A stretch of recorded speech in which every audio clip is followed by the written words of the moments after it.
Hello everyone, आप सभी का लीगल ऑनेस्ट चैनल में स्वागत है। दोस्तों, इस वीडियो में बात करेंगे हिंदू लॉ का बहुत ही इंपॉर्टेंट क्वेश्चन, जो कि प्रीवियस ईयर में 20 मार्क्स में ये क्वेश्चन पूछा गया था। क्वेश्चन है, हिंदू विवाह एक पवित्र संस्कार है, ना कि संविदा, ना कि कॉन्ट्रैक्ट। दूसरा इसी में जोड़ दिया गया है कि एक वैध हिंदू विवाह की आवश्यक शर्तों का वर्णन करते हुए उपरोक्त कथन की स्पष्ट कीजिए। तो देखिए, हमें बताना है कि हिंदू विवाह जो है एक पवित्र संस्कार है और कॉन्ट्रैक्ट बिल्कुल भी नहीं है, और इसकी एक वैध हिंदू विवाह की, एक वैलिड मैरिज की आपको आवश्यक शर्तें भी बतानी है।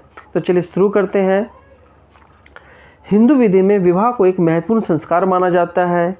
विवाह में पिता अपनी पुत्री को एक सुयोग्य वर के हाथों में सौंप देता है, जो उसका पति कहलाता है। हिंदू विवाह की यह पद्धति वैदिक काल से ही प्रचलित है और इसे धार्मिक दृष्टिकोण से बहुत महत्वपूर्ण संस्कार समझा जाता है। रघुनंद के अनुसार विवाह वर के द्वारा कन्या को स्त्री रूप में ग्रहण करने की स्वीकृति है। कन्या उसके संरक्षक द्वारा वर को दान में दी जाती है। विवाह हिंदुओं के ऐसे महत्वपूर्ण संस्कारों में से है जो किसी के लिए भी वर्जित नहीं है तथा सभी जातियों के लिए आवश्यक माना जाता है। इस संस्कार के अनुसार स्त्री और पुरुष में एक पुत्र उत्पन्न करने के लिए एकीकरण होता है। धार्मिक अनुष्ठानों को करने के लिए पत्नी आवश्यक है। हिंदू विधि विवाह को ना तो शारीरिक वासना को प्राप्त करने के साधन के रूप में देखा गया और ना इसे एक संविदात्मक दायित्व समझा गया, वरना विवाह को केवल धार्मिक अनुष्ठान माना गया।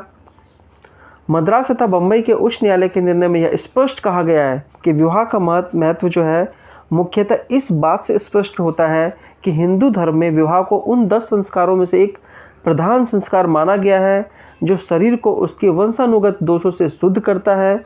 विवाह एक धार्मिक आवश्यकता है, ना कि किसी भौतिक वासना का साधन।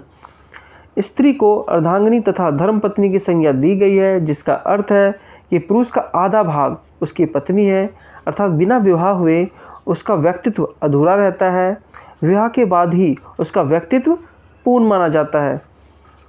रामायण में पत्नी को पति की आत्मा माना गया। महाभारत के अनुसार वह पति का अर्धभाग है, वह पति का उत्तम मित्र है। पत्नी धर्म अथवा एवं काम की प्रेरणा है तथा मोक्ष का साधन है।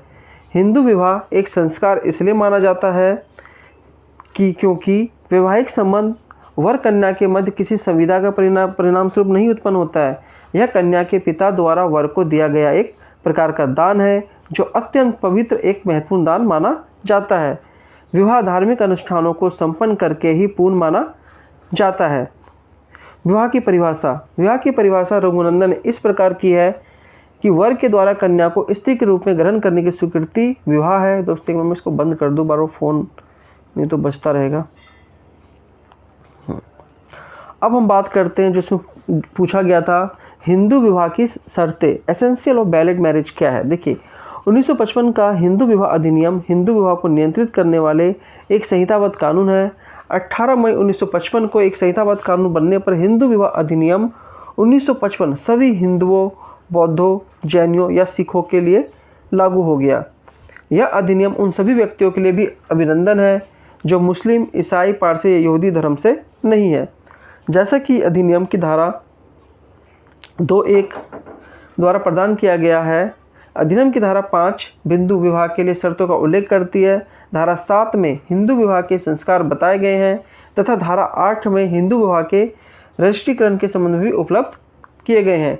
प्राचीन विधि के अंतर्गत वैध विवाह के लिए निम्नलिखित 3 शर्तें ही बताई गई थी। प्राचीन विधि में पहला है, पक्षार्थ सजातीय हो। निम्न वर्ग का पुरुष उच्च वर्ण की स्त्री से विवाह नहीं कर सकता, लेकिन उच्च वर्ण वाले निम्न वर्ण से शादी कर सकते थे। ठीक है, एक दूसरे के संपीड़न ना हो और विवाह धार्मिक रीति से संपन्न किया गया हो। तो ये तो 3 पॉइंट थे प्राचीन जमाने के। लेकिन अब क्या क्या है, देखिए, विवाह की आवश्यक शर्तें अधिनियम की धारा 5 के अंतर्गत। पहली बात है, एक विवाह के दोनों पक्षकारों में से किसी का पति या पत्नी विवाह के समय जीवित नहीं होना चाहिए, मानसिक विकृति का नहीं होना चाहिए, विवाह तथा संतान उत्पत्ति के अयोग्य नहीं होना चाहिए। आयु विवाह के समय 21 वर्ष पुरुष का और 18 वर्ष कन्या की उम्र होनी चाहिए। प्रतिष्ठित संबंधों से के परे होनी चाहिए। दोनों पक्षकार प्रतिष्ठित संबंध के अंतर्गत ना आते हो, मतलब ऐसे संबंध में ना आते हो जो कि कानून की नज़र में गलत है। संपिंड ना हो, कोई भी व्यक्ति अपनी माता की ओर से 3 पीढ़ी तक आता हो, या हिंदू विवाह अधिनियम की धारा 3F के तहत दोनों लोगों के पूर्वज अगर एक ही थे तो उनके विवाह को संपिंड माना जाता है।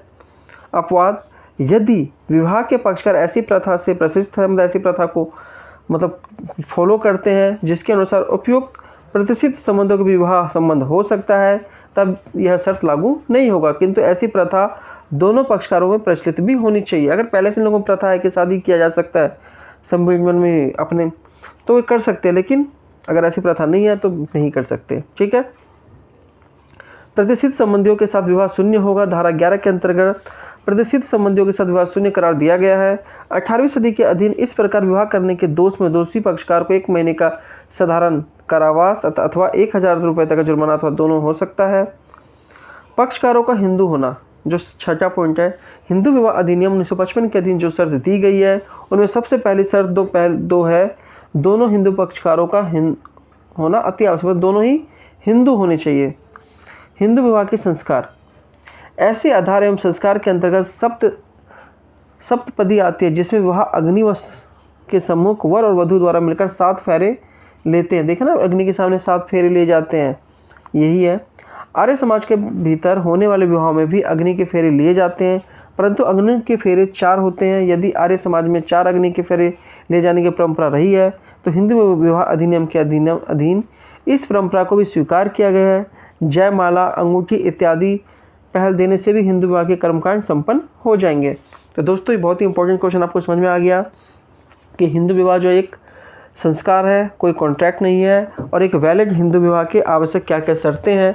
ये सारे पॉइंट्स आप याद कर लीजिए और एग्जाम में लिख लीजिए। अगर दोस्तों वीडियो अच्छा लगे तो वीडियो को लाइक कीजिए, चैनल को सब्सक्राइब कीजिए।